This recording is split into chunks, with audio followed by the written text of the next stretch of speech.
working on a custom order for a birthday party for 50 bath bomb cupcakes. And so I'm starting off with the bath bomb bottoms, which I have two different colors here. Actually, this is Pink Pearl from TKB, and this is Cosmic Caroline from TKB. And I'm going to start off just doing a regular bath bomb, and I kind of do that just to test and make sure that I have the right consistency. And so this is my normal recipe when I make bath bombs. I use the same recipe for bath bombs and the bath bomb cupcakes. And as you saw, I just mix it in the mixer. I don't really have to squirt or add anything. I have it kind of down to the gram for exactly what I need, and it works out pretty well unless I spend too much time setting up a camera and talking, and then it dries out. So if you stay moving when you're actually making this at home, it does a lot better. So I'm just putting in some colors, going back and forth, and these are stainless molds that I use to make the bath bombs.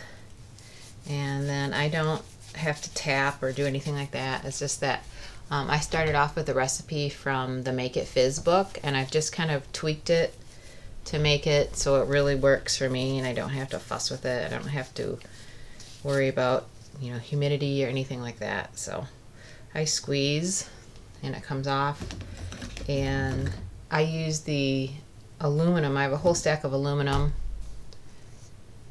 molds, and I just use 1/2 to kind of cradle the bottom, and then squeeze and lift off the other side, and then I just set these down to dry. And that's how I normally do bath bombs, and that way they dry in the mold, and they don't get any flat spots in the bottom. Okay, so it looks like the recipe looks good. Just want to make sure it's holding and everything, because when you're sticking it in here, you don't want to the next day like tap it out and then it's too powdery and it's not holding together. So that was the little tester.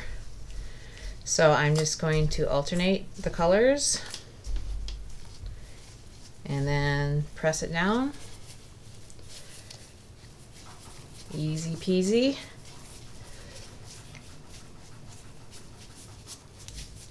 And set it down to dry.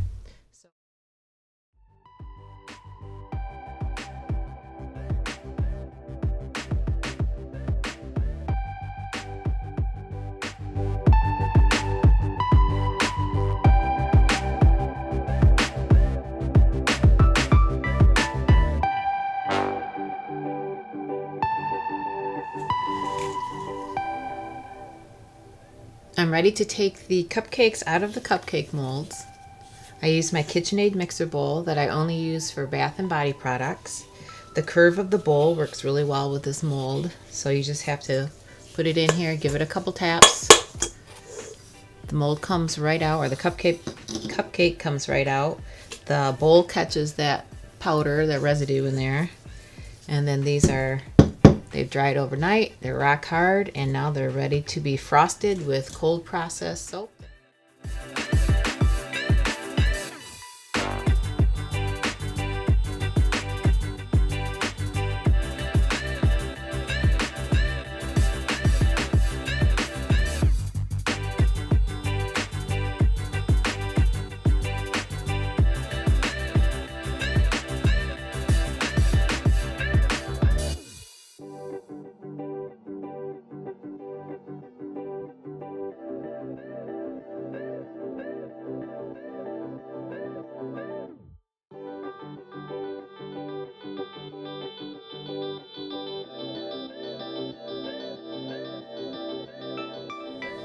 I am ready to mix the frosting for these cupcakes. So I have my lye water and my oils ready.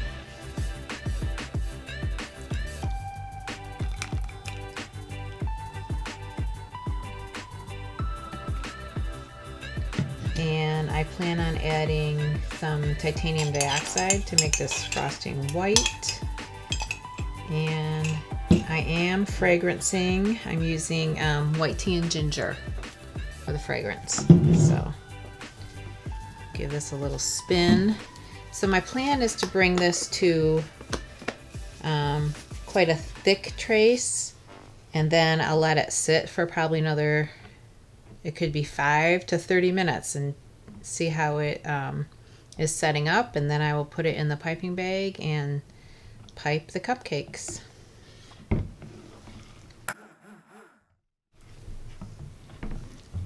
All right, I'm gonna go ahead and add some titanium dioxide here.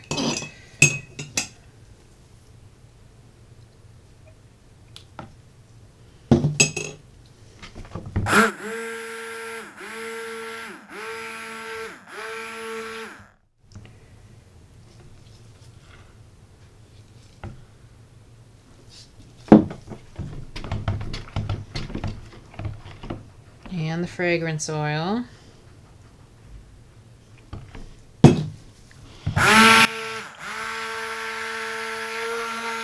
Well, do you see that? How it turned all yellow?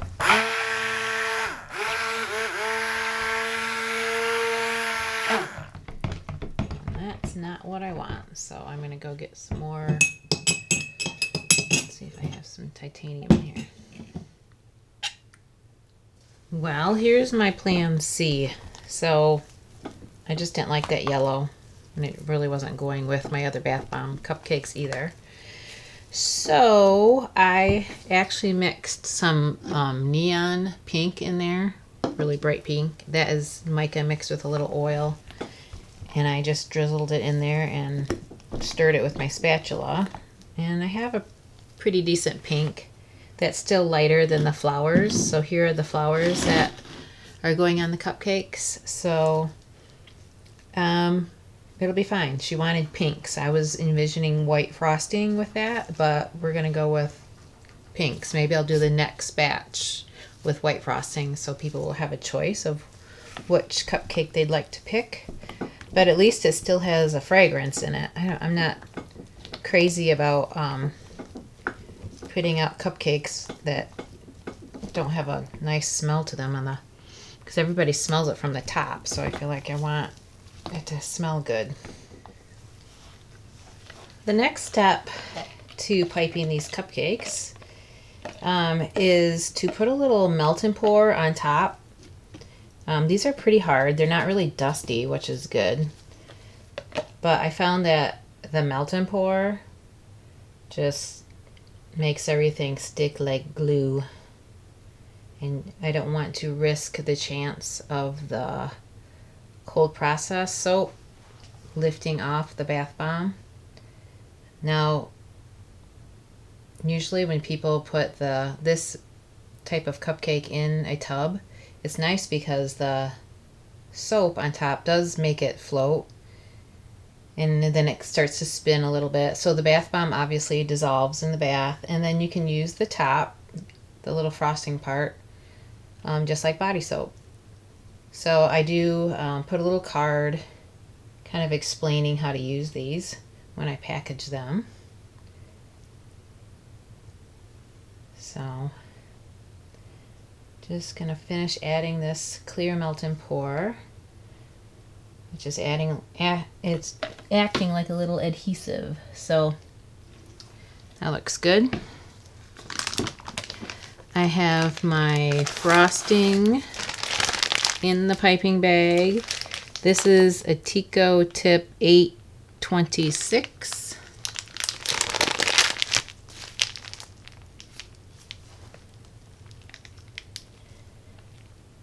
Oh, good. It's not too hard. I do have a little pinhole. Look at that. Let's see.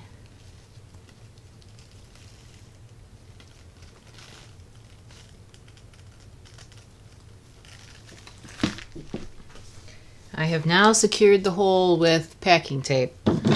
So we'll see if this holds. I really don't want to take the time to take it all out of this bag and put it in another bag. Oh, my Lanta.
Okay, so I got this tray piped and like 3 on that other tray piped, so I got good 15 piped off of that batch. So with this pink, I think I'm gonna go with the little mauvier color, and I'm just gonna do 1 rose in the middle.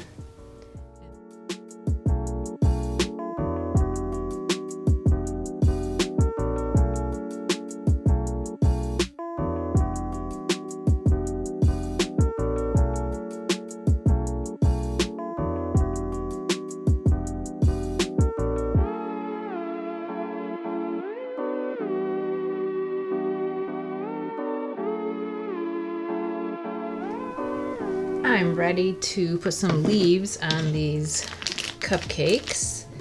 As you can see, I did a batch of white, so I have some done in pink with a little darker pink mauve colored rose, and then the white frosting with the lighter pink rose, and then I have some over here that still need to be frosted, but I'm gonna get these leaves done tonight and frost another batch tomorrow. So I just have a small leaf tip on here, and I'm just going to make a few leaves.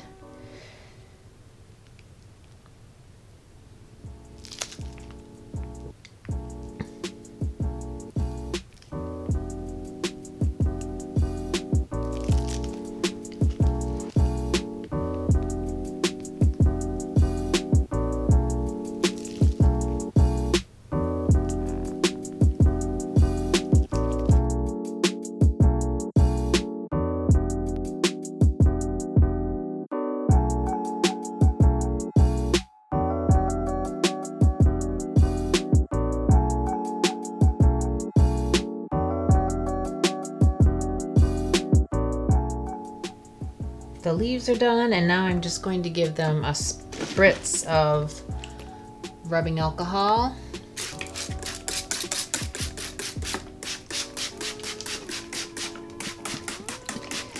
And of course, a little glitter.